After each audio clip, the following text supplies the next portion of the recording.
kena kita jauhi. Kalau kita hanya tahu yang baik sahaja, yang Allah suka sahaja, hak dia tak suka, hak dia marah, hak dia tak kenal, hak jalan yang tidak diratai kita tak tahu, dibimbingi. Kita terjebak, terjatuh dalam hak tak tahu tu, kita kata Allah suka lagi. Hak ni lah antara sebab walaupun bagai hak kita nak bincang malam ni, bagai hak kita tak say, kita nak bercakap balik-balik, kita tidak nak amal, tetapi kita nak jaga diri kita supaya tidak terjebak, terjatuh, terkena, terheret di dalam perkara yang kita bincang malam ini, ialah murtad. Tuan-tuan sekalian, secara mudahnya murtad ni ialah keluar daripada Islam. Keluar dari Islam. Itu makna murtad secara mudah. Dia keluar daripada Islam ni sama ada dengan i'tikad atau i'tiqad ataupun perbuatan atau perkataan. Dia boleh berlaku salah satu. Tidak nanti berlaku belakang. Salah satu tu akan terjadi. Kalau terjadi, maka terjadilah murtad tadi kepada seseorang. Berlaku ini kalau i'tiqad. Orang tak tahu i'tikad atau i'tiqad. Boleh berlaku melalui i'tiqad, keyakinan. Kalau dia duduk sorang-sorang, dia tak kata apa-apa, tapi keyakinan dia. Dia kata Islam tak saya ikut Islam, Islam tak bunuh lah, Islam tidak dia tidak beriman dengan Allah, tidak beriman dengan Rasul. Dia tak royak ke orang, dia tak cerita kepada orang, tapi keyakinan dia lagu tu dalam hati. Itu juga, itu telah boleh membawa murtad. Kalau dengan syarat dia faham, dia reti, tak ada siapa paksa. Dia akhir balik, dia reti, dia faham, tak ada siapa paksa dia, dengan pilihan sendiri. Kalau orang paksa, termasuk bab lain. Begitu juga dia boleh berlaku dengan perkataan. Kalau dia kata, dengan syarat dia faham, dia akhir balik, dia reti, dan tidak ada siapa paksa. Dia kata, umpamanya dia kata, sumpah dia ikat tadi, Islam tidak sempurna, Islam tidak dapat diamalkan sekarang ni, ataupun Islam dia tidak beriman dengan Allah, dia tak mahu ikut Rasulullah, dia tak beriman dengan Rasulullah, atau apa saja, dia tak beriman dengan malaikat, sebagaimana yang telah disebut oleh Allah dan Rasul di dalam Al-Quran dan hadis yang sahih, maka boleh menyebabkan dengan perkataan tadi boleh jadi murtad. Wala'iyadzubillah. Begitu juga dengan perbuatan. Boleh berlaku perbuatan ini dengan perbuatan seperti dia memijak Al-Quran, dia campak Al-Quran, tepat najis dengan niat menghina. Umpamanya boleh juga menyebabkan murtad kalau dia faham, dia reti, dia berakal. Begitulah juga seperti sujud kepada berhala, boleh juga membawa murtad dan seumpamanya. Tuan-tuan sekalian, perbuatan-perbuatan tadi apabila dilakukan dengan penuh sedar dan juga dia mempunyai akal yang sihat, dan orang tu cukup akil dan balik, dan dengan tidak paksa, maka dengan sendirinya dia boleh bawa murtad, walaupun tidak dibawa perkara tadi boleh membawa dia jatuh ke murtad. Dan perkara-perkara seperti ini tuan-tuan perlu kita pahami supaya kita tidak terseret atau terjatuh dalam perbuatan tersebut.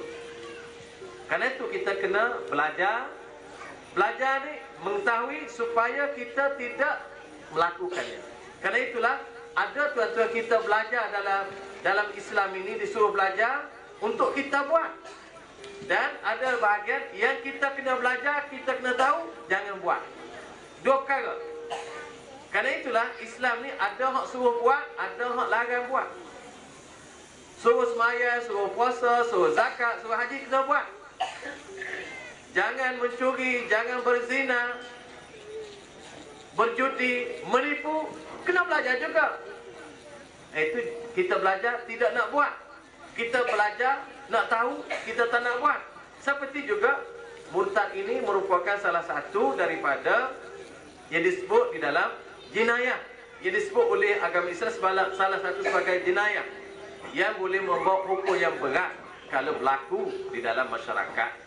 Karena itu kita perlu tahu Bukan nak letak atas orang, nak jaga keselamatan kita. Kerana itu sangat penting tuan-tuan, kita belajar perkara-perkara ini, kita faham perkara-perkara seperti ini, supaya kita dapat memelihara diri, keluarga kita, masyarakat kita, dan kaum kerabat kita, seterusnya bangsa kita, dari terheret dan terjerumus. Dan perkara-perkara seperti ini tuan-tuan, kalau kita tengok sejarah telah berlaku. Perkara ini sejak dulu lagi, sebelum zaman Rasulullah dibangkit berlaku. Dan kita ambil setakat Rasulullah SAW dibangkit pun, orang yang tak tahan dengan ujian, orang tak percaya kepada Rasulullah, tak percaya kepada kitab, tak percaya kepada ajaran-ajaran Islam yang soreh, jelas buktinya, maka itu boleh membawakan perkara-perkara tadi. Kalau kita tengok perkara ini telah berlaku, umpamanya di zaman Sayyidina Abu Bakar radhiyallahu anhu, tersebut Abu Bakar memerangi sebahagian umat yang beriman dengan Allah dan juga sembahyang, tetapi mereka tak mahu keluar zakat, pun diperangi oleh Abu Bakar radhiyallahu anhu. Dan ini sebenarnya ialah untuk memberitahu kepada kita bahawa agama Islam itu ialah agama yang sempurna, yang tidak boleh kita tinggal apa yang telah disuruh. Tak boleh membezakan antara satu sama lain, rukun imannya, rukun Islamnya, dan semua yang diperintah dengan jelas dan terang oleh Al-Quran dan hadis Rasulullah SAW. Kerana itu ukuran untuk tahu seseorang itu selamat atau tidak, perlu kita dasarkan kepada kitab Allah Sunnah Rasul. Kita tidak boleh buat ukuran sendiri, kerana Islam ni kita ialah diturun oleh Allah dan diturun oleh Rasul. Sinilah tuan-tuan yang kita perlu tanam dalam hidup kita. Kita perlu belajar Quran, belajar sunnah, belajar Quran, belajar hadis, supaya kita boleh faham apa yang dikehendaki oleh Allah. Malangnya umat Islam, apabila mereka tidak belajar Al-Quran, tidak faham hadis yang disebut oleh Rasulullah SAW, boleh terseret dalam berbagai gejala. Bukan saja murtad, berbagai-bagai. Ini yang perlu kita lihat tuan-tuan. Dalam kesempatan ini saya nak tengok umat Islam ni, dia tidak peduli sangat tentang agama dia. Dalam hidup dia tak beri perhatian sangat. Sebagaimana dia beri perhatian kepada makan dia, minum dia, tempat rumah dia, tempat tinggal dia. Sedangkan sepatutnya agama itulah yang perlu diberi perhatian lebih utama daripada makan, daripada minum, daripada pakai. Yang paling utama, kerana dia mempunyai hubungan dengan Allah, hubungan dengan masyarakat, hubungan dengan sekeliling dia. Sebagai contoh kecil saya nak sebut, orang tak beri perhatian kepada agama, kepada Islam. Berapa ramai tuan-tuan di kalangan kita, umat Islam yang ada ni, memberi perhatian kepada hak Allah kata, faham hak Allah kata. Yang paling utama ialah baca Fatihah.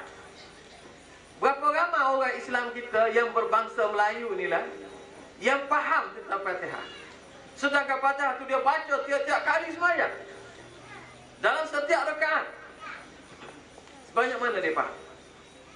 Ramai orang kita, kalau dia baca Fatihah pun dia baca tentang tajwid, makhraj.